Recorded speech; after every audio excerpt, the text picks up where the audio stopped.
전도하는 분으로 이렇게 묘사합니다. 보통 이제 하나님은 공의, 진노 이게 먼저처럼 보여요. 길에서 우리 전도하는 전도자들을 만났을 때도 예수 천당은 별로 그렇게 강조가 안 되고 불신, 지옥 그러잖아요. 그래서 길에서 만난 전도자를 만나면 매우 사랑스럽습니까? 약간 좀 무섭습니까? 너무 사랑스러워서 막 쫓아다니고 더 얘기해 주세요가 아니라 막 습관적으로 피하는 그런 그 일종의 전도가 묘하게 하나님의 진노와 심판에 대한 특히 종말론적인 메시지를 전하는 한국교회 상황, 시한부 종말론을 몇 번 거치고 이러면서 또 영주주의의 영향을 받아서 선과 악 혹은 물질적인 것과 영적인 것을 구분하는 것, 이런 것에 너무 시도를 많이 하는 까닭에 그럼 영적인 것과 육적인 것, 즉 하나님적인 것과 세상적인 것을 너무 속된 것과 거룩한 것을 구별하다 보니까 구별하는 것을 강조하기 위해서 하나님의 공의가 너무 많이 등장했어요. 그러다 보니까 하나님의 사랑에 대한 언급보다는 하나님의 공의, 하나님의 심판 이런 부분이 더 익숙해진 것이 사실인데, 그러나 하나님의 공의의 핵심 안에도 하나님의 사랑이 있다는 것, 좀 더 쉽게 얘기하자면 하나님의 사랑이 하나님의 전부다라고 얘기해도 틀리지 않습니다. 비록 하나님이 이용당한다 할지라도 우리가 먼저 전해야 되는 것은 하나님의 사랑이시다. 그래서 하나님께서 당신을 정의하실 때 하나님은 심판주시다 이렇게 표현하지 않고 하나님은 사랑이시다. 오늘 우리 본문처럼 그 얘기의 대표적 얘기가 호세아와 고멜의 이야기입니다. 어느 하나님이 선지자 호세아에게 음란한 여인 고멜을 아내로 취하라 이렇게 요청하십니다. 그리고 자녀들을 낳아라. 그래서 호세아 1장 2절 말씀 보면 호세아에게 이르시되 너는 가서 음란한 여자를 맞이하여 음란한 자식들을 낳으라. 이 나라가 여호와를 떠나 크게 음란함이니라. 호세아가 음란한 여자였다는 겁니다. 그 상태에서 호세아가 사랑하였고 고멜은 3명의 아들을 낳습니다. 근데 아들을 낳았음에도 불구하고 고멜은 끊임없이 다른 남자를 찾아다녔던 거죠. 결국 음란한 삶을 포기하지 못하고 음부를 쫓아 호세아를 떠납니다. 그런데 그렇게 떠난 아들을 셋을 낳고도 떠나버린 그 고멜을 바라보면서 하나님이 호세아에게 내린 명령은 호세아 3장 1절 이스라엘 자손이 다른 신을 섬기고 건포도 과자를 즐길지라도 여호와가 그들을 사랑하나니 너는 또 가서 타인의 사랑을 받아 음녀가 된 그 여자를 사랑하라. 음녀가 된 그 여자를 사랑하라. 호세아는 하나님의 명령을 따라 그 고멜을 찾았어요. 하나님의 사랑을 쫓아서. 사실 이 기가 막힌 얘기의 핵심은 어디에 있느냐 하면 하나님과 이스라엘의 관계를 비유적으로 드러낸 사건입니다. 하나님과 우리와의 관계를 비유적으로 드러내셨는데 하나님은 사랑이 우선이라는 사실을 매우 정확하게 알게 하는 성경 말씀이 아닐 수가 없습니다. 이 말씀을 읽다 보면 행간에 숨겨져 있는 매우 중요한 한 가지를 우리가 인식해야 되는데 그것은 뭐냐 하면 하나님의 사랑은 억압이나 강요가 아니라는 겁니다. 다른 신을 섬기고 건포도 과자를 즐길지라. 이건 자유함을 의미해요. 그러니까 다른 신을, 하나님이 있고 다른 신들이 있는데 하나님이 아닌 다른 신을 섬겨도 하나님이 제재하지 않습니다. 여러분이 하나님이 아닌 다른 신을 섬기고 다른 것들을 추구한다고 해서 하나님이 여러분을 강요하거나 제재합니까? 그렇지 않잖아요. 뿐만 아니라 건포도 과자를 즐길지라도 세상의 쾌락과 즐거움을 상징하는데 그렇게 할지라도 하나님이 뭐라고 말씀 안 하셔요. 우리에게 자유함을 주시는 거예요. 이건 너무너무 중요한 부분입니다. 그러니까 하나님께서 우리에게 자유의지를 주셨다는 말을 굳이 한다면 우리가 뭐든지 할 수 있는 거, 우리 마음대로. 그러니까 하나님을 사랑하는 것도 우리 마음이고 다른 신을 섬기는 것도 우리 마음이에요. 하나님이 원하시는 것은 우리의 마음, 진짜 마음으로, 이걸 전심으로라는 표현을 많이 쓰잖아요. 진심으로. with sincere heart. 우리의 진정한 마음으로 하나님을 사랑하는 것을 그분이 원하시는 거기 때문에 여기에는 강요하면 안 되죠. 그럼 진정한 사랑이 될 수 없잖아요. 사랑을 강요해가지고 어떻게 그게 진정한 사랑이 될 수 있습니까? 내가 자발적으로, 요즘에 제 아내와 제가 좋아하는 드라마가 하나 있습니다. 별로 드라마를 안 보는데 우리 교회 지체들이 나오면 그 드라마를 보려고 무진장 애를 씁니다. 주로 근데 잘 좀 안 좋아요. 이거 보면 다 나쁜 역할로만 나와. 좀 좋은 거, 좀 달콤한 거. 그러다가 최근에 제 아내와 제가 사랑에 빠진 드라마가 있는데 무슨 뭐 어쩌고 저쩌고 꼭 끝동이야. 제목 어떻게 이름이 뭐였죠? 옷 뭐 있어요 끝동. 그래 끝자만 기억나. 그렇죠? 그게 이제 정조가 이산이죠. 이산이 사랑에 대한 얘기예요. 근데 이제 한 궁녀를 이름이 뭐죠? 덕임이 이 궁녀를 사랑하는데 정말 조선시대 국왕이 그랬을까라고 생각할 만큼 계속 사랑을 표현하는데도 불구하고 이 여자는 그 사랑을 안 받아들여요. 나는 너를 연모하는데 너는 나를 연모하지 않느냐? 나는 당신을 연모해 본 적이 없습니다. 왕에게.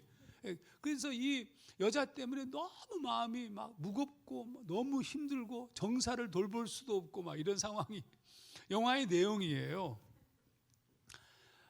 물론 해피엔딩으로 끝나겠죠. 분명히 우리가 아는 역사적 사실이니까. 근데 저는 그 모습을 바라보면서 하나님과 매우 유사하다고 느껴졌어요. 무슨 얘기냐면 왕이니까, 왕권을 가지니까 주변에 있는 소위 말하면 그 상궁이라든지 주변에 있는 그 자기 부하들은 왕인데, 왕은 절대 권력을 갖고 있고 마음만 먹으면 얼마든지 내 아내로 삼을 수 있잖아요. 얼마든지 후궁으로. 근데 이 여자가 사랑한다는 고백을 하지 않는 한 이 왕은 절대로 그 여자를 자기 마음대로 후궁으로 삼지 않는 거예요. 계속 후궁으로 삼고 싶다 얘기하는데도 싫다고 그러니까. 이 얘기입니다. 이 얘기 지금. 하나님이 우리를 사랑하시는데 그러면 왕으로서 하나님의 절대 권력으로 우리를 사로잡을 수 있는데 그렇게 안 하시는 거예요. 하나님은 우리의 마음이 중요하기 때문에. 그러니까 이 고멜로 묘사되고 있는 이스라엘이 자기 마음대로 하나님이 아닌 다른 신을 섬기고 세상적인 쾌락을 추구해도 하나님은 그냥 두시는 겁니다. 그리고 하나님은 여전히 사랑하는 거예요. 이게 순애보잖아요. 이게 하나님은 여전히 사랑하신다. 다른 남자를 사랑해도 사랑한다. 그 어느 날 이 아들을 셋까지 낳고 말이죠. 다른 남자를 쫓아서 떠나버린 그 여인을 사랑하라는 겁니다. 하나님의 마음을 표현한 거예요. 하나님의 사랑과 은혜가 끝이 없다. 하나님이 심판주의십니까? 하나님이 공의로 심판하십니까? 다른 신을 섬기고 있는데 구약의 하나님과 매우 상충되죠. 근데 사실은 하나님의 본래적 마음은 이런 존재라는 사실입니다. 더더욱이 중요한 것은 하나님이 우리의 상태와 관계없이 우리의 공로와 관계없이 사랑하신다는 겁니다. 조건 없이. 드디어 고멜을 찾았어요. 다른 남자를 쫓아서 도망쳐버린 고멜을 찾았는데 어느 날 보니까 이 고멜이 이미 창녀가 되어 있었습니다. 어떻게 알 수 있느냐 하면 은 15개와 보리 한 호멜 반을 지불해야만 데리고 올 수 있는 상태에 있었으니까 그건 창녀죠. 근데 호세아가 다 지불했습니다. 이미 창녀가 된 상태였지만 다 지불했고 아무런 조건도 없습니다. 고멜은 그냥 돌아가면 됩니다. 이스라엘도 우리도 마찬가지입니다. 지불할 대가를 호세아가 지불한 것처럼 하나님이 다 지불하셨어요. 그리스도 예수를 십자가에 못 박혀 죽게 하는 것을 허용하심으로 우리를 위해서 모든 지불을 다 하셨어요. 그냥 우리는 돌아가면 돼요. 돌아가는 것으로 충분해요. 근데 여러분, 돌아가는 것으로 충분한데 그리고 돌아가면 그분이 너무 기뻐하세요. 탕자 이야기에 누가복음 15장 탕자 이야기의 결론을 이렇게 썼습니다. 내가 너희에게 말하노니 이와 같이 죄인 한 사람이 회개하면 하늘에서는 회개할 것 없는 의인 99으로 말미암아 기뻐하는 것보다 더하리라. 누가복음 15장 7절. 하나님께서 누가 회개하면 이게 너무 기뻐한다는 거예요. 우리가 돌아오는 것을 너무 기뻐해. 그러니까 회개의 대가로 지불할 필요도 없어. 우리가 뭐 회개하기 위해서 헌금을 많이 하고 하나님께 돌아가기 위해서 뭐 봉사하고 희생하고 이거 안 해도 돼요. 그냥 돌아오면 돼요. 너무 쉽죠, 사실은. 그런데 여러분, 이것으로 끝나지 않는다는 데 문제가 있어요. 이 하나님이 다 용서했어, 다 지불했어, 다 모든 걸 다 탕감했어. 돌아오기만 하면 돼. 근데 여러분 한번 생각해 보세요. 고멜이 돌아왔어요. 제정신 박힌 고멜이 제대로 돌아올 수 있습니까? 그 다 버려진 몸, 육체와 정신이 다 파괴된 상태 아니겠어요? 근데 그렇게 완전히 파괴된 존재가 내가 모든 걸 다 지불했으니까 이제 집에 갑시다 라고 하니까 다 지불해줘서 고마워요 여보 룰루랄라 하면서 고멜이 갈 수 있어요? 못 가죠. 아니 가더라도 너무 비참하잖아요. 너무 부끄럽잖아요. 진짜 마음을 돌이켰다면 얼마나 수치스럽겠어요. 어떻게 없었던 걸로 해요. 우리 다 잊었으니까 없었던 걸로 해. 그 없었던 걸로 해요 하면 없었던 것이 되나요? 없었던 게 안 돼요, 여러분. 이거는 없었던 문제는 뭐냐? 하나님의 문제가 아니라 우리가 문제예요. 고멜이 문제라고요. 고멜이 못해요, 이거. 그러니까 우리도 마찬가지입니다. 부서지고 깨진 우리의 몸과 마음과 상태가 문제입니다. 그러니까 이거는 돌아올 수 있는 방법이 없는 겁니다. 그래서 여러분 이게 여기서 매우 중요한 사건이 벌어지는데 우리가 주님을 믿을 때 주님을 믿는다는 것의 전제는 우리가 배웠어요. 돌아서는 거예요. 내가 지금까지 살던 죄, 더러움, 악한 삶의 방식으로 에서부터 돌아서서 주님을 믿는, 주님을 바라보고 주님을 의지하는 것이 믿음입니다. 그래서 회개와 믿음은 함께 짝입니다. 그렇게 믿게 되는 순간부터 무슨 일이 벌어지냐면 하나님께서 성령을 보내시는 겁니다. 성령을 보내시는데 성령의 역할이 뭐냐? 우리의 굳은 마음과 깨진 마음을 고치고 새 마음을 주시는 거예요. 그 새 마음이 어떤 마음이냐 하면 전혀 다른 마음이에요. 자, 저는 이게 굉장히 중요하다고 봐요. 이 새 마음은 하나님을 사랑할 수 있는 마음입니다. 에스겔서 36장 26절 27절 새 영을 너희 속에 두고 새 마음을 너희에게 주되 너희 육신에서 굳은 마음을 제거하고 부드러운 마음을 줄 것이며 굳은 마음을 제거하고 새 마음 부드러운 마음을 주어서 우리의 마음이 깨지고 부서진 것을 다 고쳐서 진짜 하나님을 사랑할 수 있는 마음을 주신다는 거예요. 여러분 이건 굉장히 무시무시한 하나님의 월권행위입니다. 어떤 의미에서 보자면 왜? 하나님의 절대적 힘을 남용한 사건입니다. 하나님이 우리가 하나님을 사랑하는 부분에 있어서 우리가 하나님도 사랑하고 또 세상도 사랑하고 다른 신도 사랑하고 하나님은 거기에 강제하지 않으셨어요. 너 나만 사랑해야 돼 인마. 그렇게 안 하셨어요. 그런 행위를 안 하시는 분이 하나님은 우리에게 모든 자유를 주셨어요. 근데 우리의 마음이 깨져서 완전히 부서졌어, 더럽혀졌어, 완전히 박살났어. 하나님을 사랑하고 싶은데 사랑할 수가 없는 거예요. 아니 사랑하더라도 너무 부끄럽고 추한 거예요. 근데 하나님께서 하나님의 절대적 힘을 사용해서 우리의 마음을 고치신다는 겁니다. 그래서 원래로 돌려놓은 거예요. 원래 부서지지 않고 깨어지지 않았던 원래 마음, 새 마음을, 부드러운 마음을 원래 마음으로 돌려주시는 거예요. 돌려주시는 목적이 뭐냐 하면 아까 읽었던 에스겔 36장 26절 다음 27절 말씀, 또 내 영을 너희 속에 두어 너희로 내 율례를 행하게 하리니 너희가 내 규례를 지켜 행할지라. 하나님의 법을 쫓아서 살아갈 수 있는 사람이 되게 할 수 있는 기회를 주신다는 거예요. 그전에는 뻔뻔스럽게 못해요. 그러니까 고멜이 남편 앞에 남편 볼 면목이 없어요. 근데 만약에 이게 하나님께서 하시는 역사처럼 마음을 새롭게 하고 새 마음을 주셨다면 그 마음, 그 내가 지었던 모든 죄는 다 사라져 버리고 이제 처음 제로 포인트에 놓인다는 뜻이에요. 이제 어떻게 할래예요? 어떻게 할래? 하나님의 율례를 쫓아서 행하게 그분께서 할 수 있도록 열어놓으신다는 뜻입니다. 하나님은 사랑을 강요하지 않으시지만 돌아온 아들을 위해 하나님은 그 마음을 고치시는 일을 하십니다. 이때 하나님의 힘을 사용하십니다. 그리고 우리의 깨진 의지와 우리의 마음을 다 고치십니다.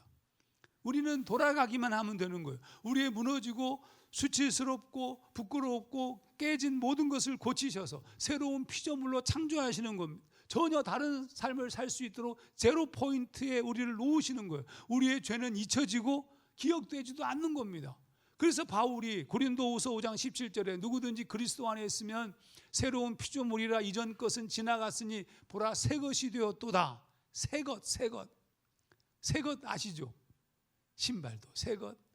새 것 신으면 입으면 기분 좋죠, 그렇죠? 예. 새 것이 되었다는 겁니다. 여러분, 이 놀라운 사실을 알고 있었던 까닭에 요한은 하나님을 설명할 때 사랑이라는 말 외에는 설명할 방법이 없는 거예요. 그래서 이렇게 정답을 이렇게 쓴 겁니다. 하나님은 사랑이시다. 자, 이처럼 하나님은 사랑이시기 때문에 죄를 범한 인간들을 대했던 하나님의 역사를 우리가 구속사라고 부르는 겁니다. 적나라하게 말하면 인간을 향한 하나님의 역사는 인간을 살리기 위한 것이 전부였다는 뜻입니다. 그러니까 사랑을 먼저 말하지 아니하고서 하나님을 말하는 것은 첫 단추부터 잘못 낀 거예요. 그러면 우리가 지은 죄는 어떻게 되는 겁니까? 이미 우리의 죄가 없어진 겁니까? 없었던 것이 되는 겁니까? 우선 이 부분을 좀 자세히 설명할게요. 우리의 죄를 지었던 부분이 없어지는 것은 아니에요. 성경은 정확하게 로마서 6장 23절 죄의 싹은 사망이다 이렇게 얘기했습니다. 우리의 죄는 현저하게 존재하며 또 우리는 죄로 말미암아 멸망당할 존재입니다. 그런데 하나님께서 죄로 죽게 된 우리를 일방적으로 사랑하셔서 독생자 예수를 보내셨어요. 하나님이 세상을 이처럼 사랑하사 독생자를 주셨다. 이는 그를 믿는 자마다 멸망하지 않고 영생을 얻게 하려 하십니다. 하나님께서 그 아들을 주셔서 우리로 하여금 죄의 문제로부터 노임받고 소위 말하면 새로운 존재가 되도록 그분께서 열어놓으신 거예요. 그러니까 우리가 지은 죄가 있긴 있지만 그 죄를 주님께서 대신 대속하신 겁니다. 그러면 왜 주님은 이 같은 대속의 죽음을 받아들이신 겁니까?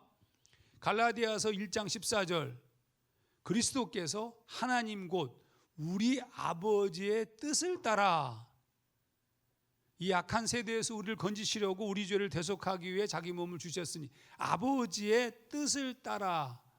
그러니까 우리 앞에서 살핀 것처럼 아버지의 마음 곧 하나님 아버지의 사랑을 알았기 때문에 그래서 그 아버지의 마음을 쫓아서 아버지의 뜻을 쫓아서 예수 그리스도께서 십자가에서 죽으신 거예요. 놀라운 일입니다, 여러분. 여러분, 이 사실을 알게 된 바울이 뭐라고 얘기하냐면 아니 이런 놀라운 사실에 대한 깨달음이 오는 순간 바울이 이렇게 고백합니다. 내가 확신하노니 사망이나 생명이나 천사들이나 권세자들이나 현재일이나 장래일이나 능력이나 높음이나 깊음이나 다른 어떤 피조물이라도 우리를 우리 주 그리스도 예수 안에 있는 하나님의 사랑에서 끊을 수 없으리라.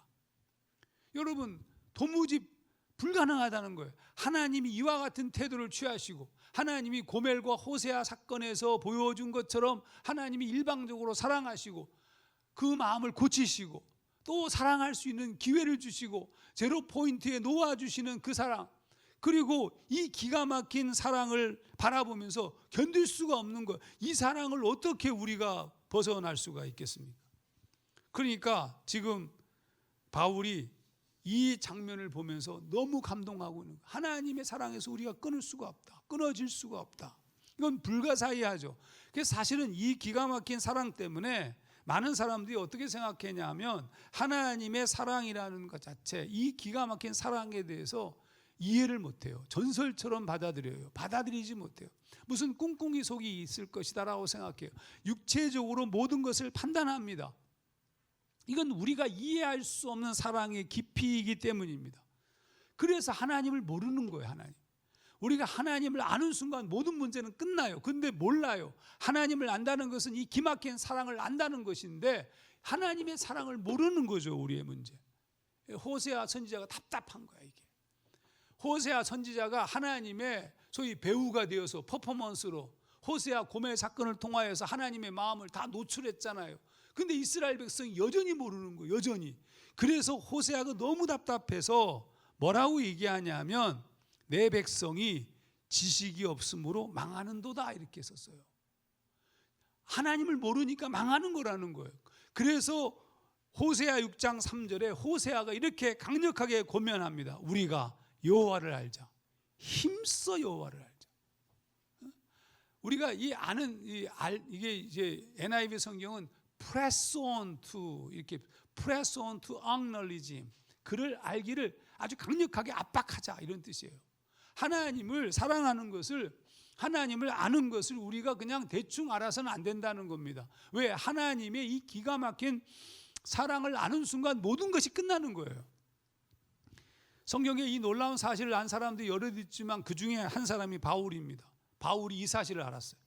근데 더 기가 막힌 사실을 알았어요. 뭐냐면 하나님의 사랑은 단순한 사랑이 아니라 하나님이 우리를 살리시기 위하여서 우리의 죄를 십자가에 못 박혀 죽으신 사건 자체가 그냥 죽으신 것이 아니라 저주받으신 거라는 거예요. 저주받아 죽으셨다는 거예요. 바울이 이 사실을 알았어요. 그러니까 우리의 모든 죄를 대신 짊어지시고 그냥 그냥 평범하게 죽음이 평범할 수는 있겠습니까는 평범하게 죽은 것이 아니라 나를 대신 저주받아 죽으신 것이다라는 사실을 깨닫습니다. 갈라디아서 3장 13절 그리스도께서 우리를 위하여 저주를 받은 바 되사 율법의 저주에서 우리를 속량하셨으니 기록된 바 나무에 달린 자마다 저주 아래 있는 자라 하였습니다. 나를 위해서 사랑하고 모든 것을 포기하고 우리 마음 부서지고 깨진 마음을 새롭게 고치고 성령을 통하여서 부드러운 마음과 새 마음을 주시고 새 마음을 주셔서 하나님을 사랑하게끔 한 그 놀라운 사랑, 그 사랑에 이르기 위해서 우리의 죄된 우리를 위하여서 대신 대가를 지불하는 모습이 저주를 받으신 거예요. 이 놀라운 깨달음이 바울이 얻게 됐습니다. 그 순간 바울은 다른 삶을 살 수밖에 없어요. 다른 삶, 예수 그리스도의 종 바울이라고 표현한 것처럼 다른 삶, 동시에 자신을 위해 사는 것보다 주님을 위해 사는 것이 가장 중요한 가치가 되었습니다. 나는 주님의 것이다.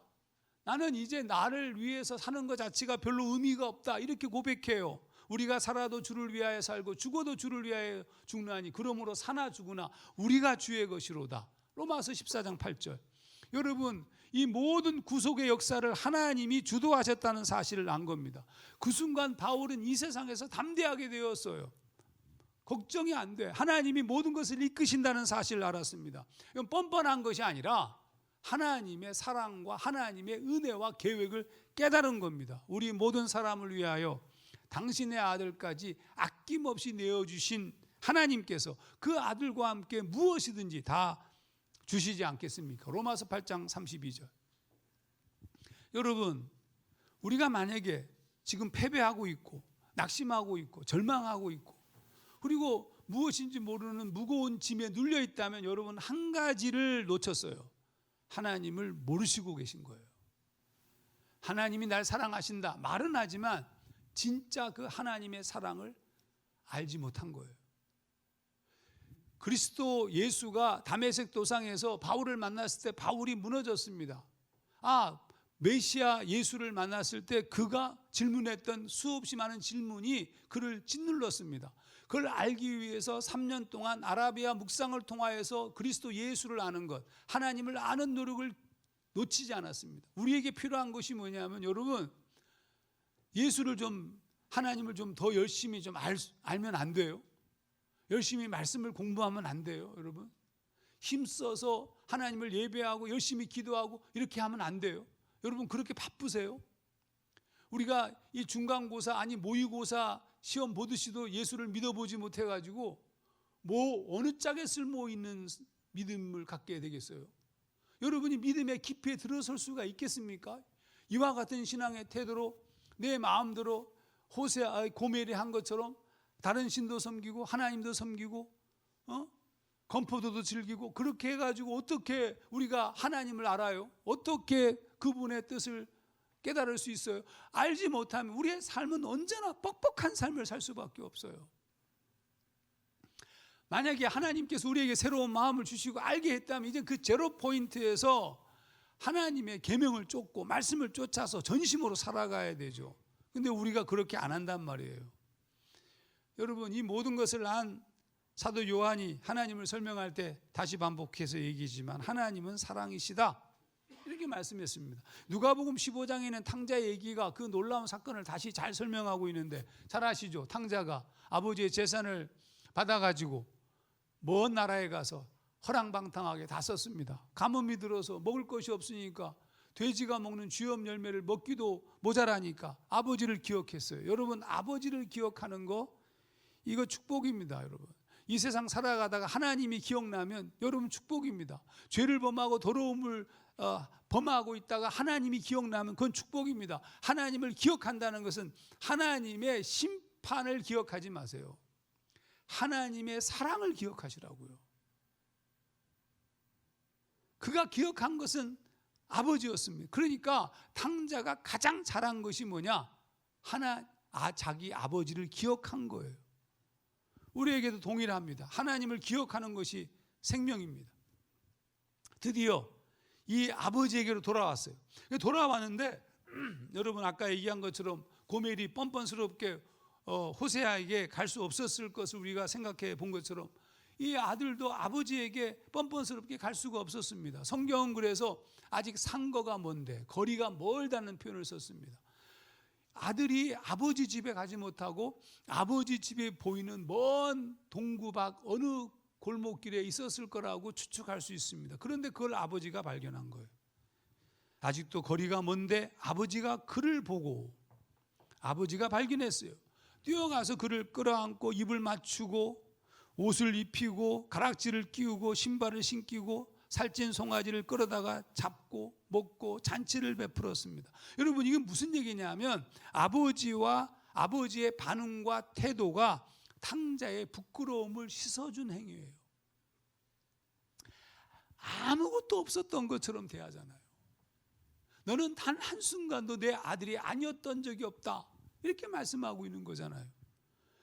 그 사실을 탕자가 안 거예요. 그 순간 그러니까 탕자가 깨달은 거. 그럼 이 얘기를 통하여서 예수님께서 하신 말씀의 핵심은 뭡니까? 우리에게 언제든지 돌아갈 수 있다는 것을 말씀하고 있는 겁니다. 언제든지 와라 얘야. 언제든지 와라. 하나님은 늘 우리에게 말씀하십니다. 언제든지 와라. 여러분, 언제든지 돌아가셔야 됩니다. 하나님은 악인조차 망하는 것을 기뻐하지 않습니다. 이거 하나님의 뜻이 아닙니다. 우리가 에스겔서를 묵상했는데 에스겔서 18장 23절 내가 어찌 악인이 죽는 것을 조금인들 기뻐하랴. 그가 돌이켜 그 길에서 떠나 사는 것을 어찌 기뻐하지 아니하겠느냐. 하나님은 악인의 멸망을 조금도 기뻐하지 않으신다. 이게 에스겔을 통하여서 우리에게 말씀한 거 아닙니까? 자, 그러니까 이제 우리에게 필요한 것은 이제 새로운 해를 시작하면서 예전에는 있잖아요. 저희가 제 옛날 어렸을 때 고등학교 때 다니던 교회, 제 본교회죠. 그 본교회에서는 연말이 되면 하는 기도회가 있었어요. 제목이 뭐냐면 청산기도회야. 청산기도회. 우리의 모든 죄를 청산하는 기도회야. 우리도 그런 것 좀 해봤으면 좋겠어요. 청산기도회. 갑자기 생각이 났습니다. 우리의 문제점은 뭐냐 하면 우리의 죄를 직시하지 못해요. 그리고 어떤 때는 내 죄를 타인에게 돌려요. 이 사회가 문제 있는 사회라는 뜻은 어디에 있느냐 하면 우리의 죄를 인정하지 않고 나보다 조금 더 많이 지은 죄 혹은 드러난 죄에 대해서 비난함으로 자신의 죄를 감춥니다. 이게 문제예요. 뿐만 아니라 내 죄를 아예 감추고 상대방에게 죄를 전가합니다. 이게 지금 굉장히 심각한 문제예요. 근데 예수 그리스도의 메시지, 하나님의 사랑의 핵심적인 메시지의 내용이 뭐냐면 너희들의 죄를 가지고 나오라는 거예요. 우리의 모든 죄를 정직하게 하나님 앞에 내어놓으라는 겁니다. 무슨 말이냐 하면 아무리 우리가 많은 죄를 지었을지라도 하나님께서 다 용서하시고 다 지불하시고 다 대가를 다 지불하셨기 때문에 너희들에겐 죄가 없다는 거예요.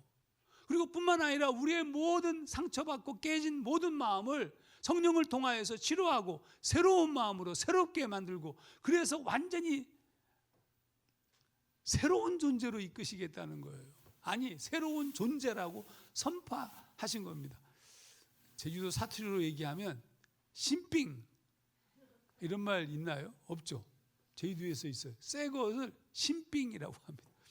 왜 이런 말을 썼는지 모르겠는데 우리를 신빙으로 만드신 거예요. 여러분, 왜 죄를 타인과 비교하고 심지어 타인에게 전가합니까? 당연히 자신의 죄를 경감받거나 혹은 벌을 두려워하기 때문입니다. 그럴 필요가 없어요. 왜냐하면 우리의 죄에 대한 대가를 이미 지불하셨기 때문이고 우리의 죄의 경중도 묻지 않기 때문이고 그냥 돌아가면 돼요. 돌아가는 것이 부끄러우세요? 성령께서 우리의 마음을 고치셔서 우리의 마음을 새롭게 또 만드신다니까요. 하나님께서는 우리를 용서하시는 것이 그분의 뜻입니다.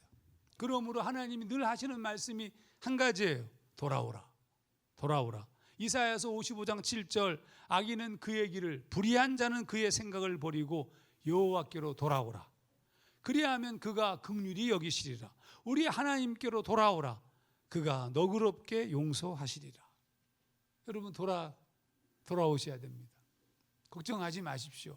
제가 예수를 믿고 난 후에 가장 감사하고 기뻐했던 부분이 이 부분입니다. 부끄럽잖아요. 죄, 내가 지은 죄, 더러움, 악함 부끄럽잖아요. 근데 하나님 앞에 돌아갔을 때 그 죄 때문에 괴로워하고 슬퍼하고 고통하는 그 나의 죄로 인한 나의 고통 가운데 하나님의 성령이 임하셔서 저를 오히려 위로하시고 회복시키시고 다시 시작할 수 있다라고 말씀하신 거예요. 그러면 다시 시작해야 된다면 그때부터는 내가 다시는 그 죄를 범하지 아니하고 이제 주의 계명을 쫓아서 바른 가치를 가지고 옳은 삶을 사는 것이 내가 사는 방법이어야 되는 거죠.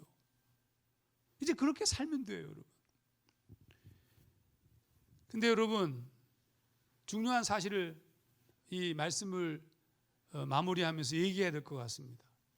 이 놀라운 사랑과 하나님의 은혜는 모든 사람들에게 동일하게 적용되고 예외가 없지만 그러나 끝나는 때가 온다는 것도 알아야 됩니다.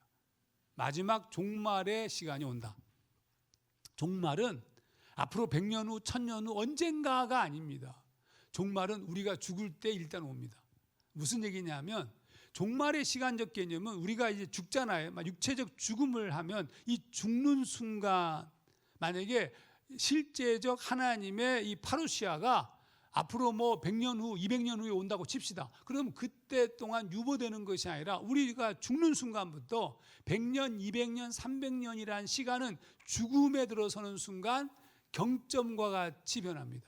그러니까 죽은 자는 죽는 순간 시간이 끝나는 거기 때문에 바로 심판 그 날에 이르는 겁니다.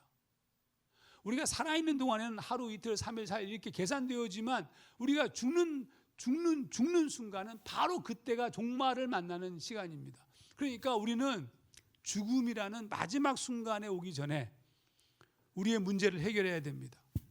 우리가 죽자마자 모든 기회는 끝날 뿐 아니라 심판이 있기 때문입니다. 히브리서 9장 27절 한 번 죽는 것은 사람에게 정해진 것이요 그 후에는 심판이 있으리니. 이건 그래서 제가 우리 어느 누가 돌아가셨을 때 우리 예배를 드릴 때 오늘 주님의 품 안에 안겨 있다라고 얘기하는 이유가 뭐냐면 아니 나중에 주의 그 나팔 소리가 들릴 때 부활하고 그때 죽은 자가 일어나고 그럴 텐데 뭐 이거 잘못된 설교 아닙니까? 시간의 개념을 인간적 시간적 개념으로 이해해서 그래요. 우리의 죽음이라는 순간이 끝나는 순간 바로 하나님의 나라가 이루어진 것은 시간적 개념이 죽는 순간 없어지기 때문에 그래요. 우리가 죽는 것은 바로 심판에 이르는 길입니다. 그때 하나님은 100% 공의로 그때는 사랑으로 심판하지 않습니다. 정확하게 100% 공의로 우리의 죄를 정확하게 생명책에 기록된 대로 요한계시록 20장 12절부터 내가 보니 죽은 자들이 큰 자나 작은 자나 그 보좌 앞에 서 있는데 책들이 펴 있고 또 다른 책이 펴졌으니 곧 생명책이라. 죽은 자들이 자기 행위를 따라 책들에 기록된 대로 심판을 받으니 심판을 받고 사망과 음부도 불못에 던져지니 이것은 둘째 사망 곧 불못이라. 정확하게 심판이 이루어지는 겁니다. 그런데 여러분, 중요한 것이 뭐냐면 우리가 예수를 믿는다는 것은 그거 자체가 이미 구원에 이르렀다는 뜻이고, 그 말은 심판이 없다는 뜻입니다. 정확하게 얘기하면 심판을 받지 않습니다. 요한복음 5장 24절, 내가 진실로 진실로 너희에게 이르노니 내 말을 듣고 또 나 보내신 이를 믿는 자는 영생을 얻었고 심판에 이르지 아니하나니 사망에서 생명으로 옮겼느니라. 예수가 우리 대신 십자가에서 죽으심으로 우리의 죄값이 지불되었기 때문입니다. 그러므로 우리는 심판의 해당자가 아니에요. 심판에 이르지 아니한다. 당연히 둘째 사망에도 이르지 않습니다. 본문에 나온 것처럼 이미 믿는 자는 영생을 얻었고 라고 썼어요. 여기서 영생을 얻었고, 얻었다는 것은 소유하다는 뜻입니다. 소유하다는 뜻의 헬라어 단어 에코를 썼는데 에코의 현재형을 썼어요. 그러니까 헬라어의 현재형은 과거, 현재, 미래의 이 컨티뉴어트입니다. 계속되는 상황을, 연속 상황을 쓸 때 현재형을 써요. 그러면 과거적 이미 이루어진 사건인데 그것이 이미 이루어진 사건이 지금 진행되고 있고 마지막 우리가 심판 날에도 그냥 적용된다는 개념이기 때문에 현재형을 썼는데, 우리 이제 한국의 그 동사 개념에서는 이런 개념이 없죠. 그래서 이제 과거형을 쓴 거예요. 한국적 표현으로는. 그래서 우리가 심판에 이르지 아니하는 겁니다. 이미 영생을 얻었기 때문에 심판 날에도 심판에 이르지 않는 겁니다. 그래서 심판에 이르지 아니하다라는 표현에서 이르다는 의미의 헬라어 동사는 엘코마인데, 역시 현재형이지만 중간태 디포넌트로 쓰여졌어요. 재미있죠? 우리 중간태를 배웠죠? 무슨 말이냐면 심판에 이르지 않는 것을 하나님이 보증하시는 거예요. 하나님께서 개입하셔서 하나님께서 확실하다는 것을 말씀하고 있는 것 자체가 중간태의 의미입니다. 그러므로 실제적으로 사망에서 생명으로 옮겨진 겁니다. 이 사망에서 생명으로 옮겨졌다는 표현을 쓸 때는 헬라어 단어 메타바이노지만 놀랍게도 완료형으로 쓰여졌습니다. 그러니까 헬라어의 시제에 있어서 미완료와 완료가 있는데, 완료는 어떤 거냐면 이건 끝난 상태를 말하는 거예요. 과거형과 관계없이 과거도 완료냐 미완료냐의 문제예요. 이거는 끝난 상태예요. 어떻게 이미 성취된 것입니다. 우리는 이미 우리 죄로 인한 죽음에 이르지 아니하는 영원한 생명을 얻은 겁니다. 둘째 사망에 이르지 않는 것입니다. 요한계시록 20장 6절, 이 첫째 부활에 참여하는 자들은 복이 있고 거룩하도다. 둘째 사망이 그들을 다스리는 권세가 없고 도리어 그들이 하나님과 그리스도의 제사장이 되어 1000년 동안 그리스도와 더불어 왕노릇하리라. 우리에게 그래서 여러분, 사실 예수님께서 나를 믿는 자는 죽어도 살겠고 살아서 나를 믿는 자는 영원히 죽지 아니하리라 이렇게 말씀하신 영원한 생명의 개념을 얘기한 이유가 오늘 이 말씀 때문에 그래요. 오늘 말씀. 여러분, 우리는 죽는 순간 하나님 나라에 하나님의 품에 있습니다. 우리에게는 심판이 없습니다. 이미 심판에 이르지 아니하고 이미 영생으로 옮겨진 존재이기 때문입니다. 그러니까 지금 우리가 이렇게 살고 있지만 사실은 영원을 살고 있다고 봐야 됩니다. 말씀을 마치겠습니다. 지금 우리에게 필요한 것은 뭐냐? 지금 돌아가는 것이 필요합니다. 주님을 온전히 믿는 것이 시작입니다.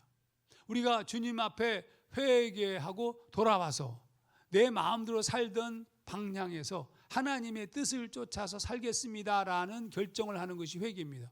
여기에 우리가 여전히 약하기 때문에 죄를 범하겠지만, 그러나 하나님을 향한 마음의 방향성이 돌아선 것이고, 그리고 주님에게 주님을 믿는 것, 주님을 의지하고 주님에게 페스티오 붙는 것을 의미합니다. 이때부터 시작되어져요.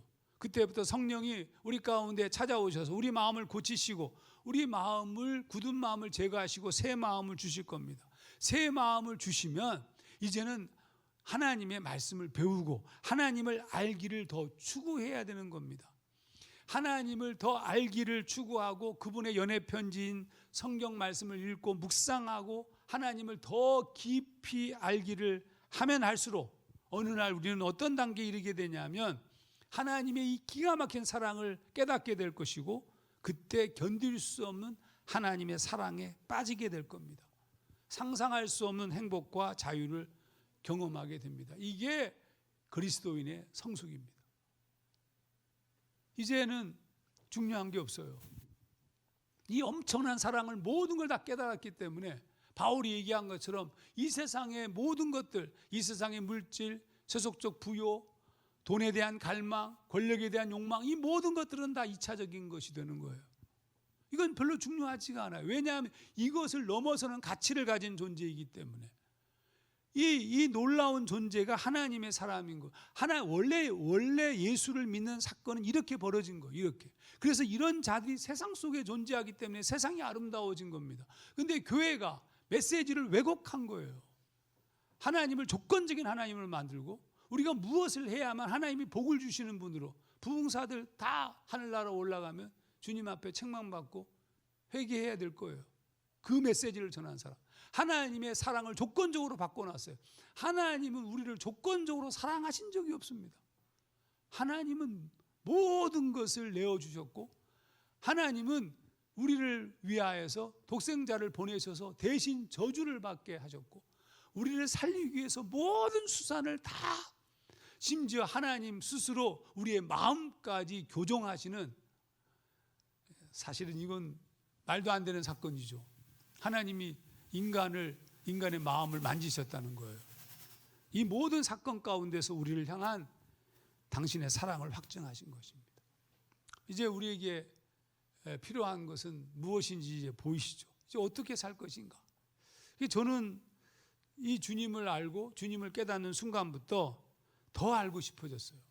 더 열심히 하나님을 추구했고 더 하나님을 알고 싶어서 더 애를 쓰면 쓸수록 깨닫게 된 거예요. 그러니까 지금 내가 주님을 위해 살 수 있다는 것은 얼마나 행복한 일인지 모르겠습니다.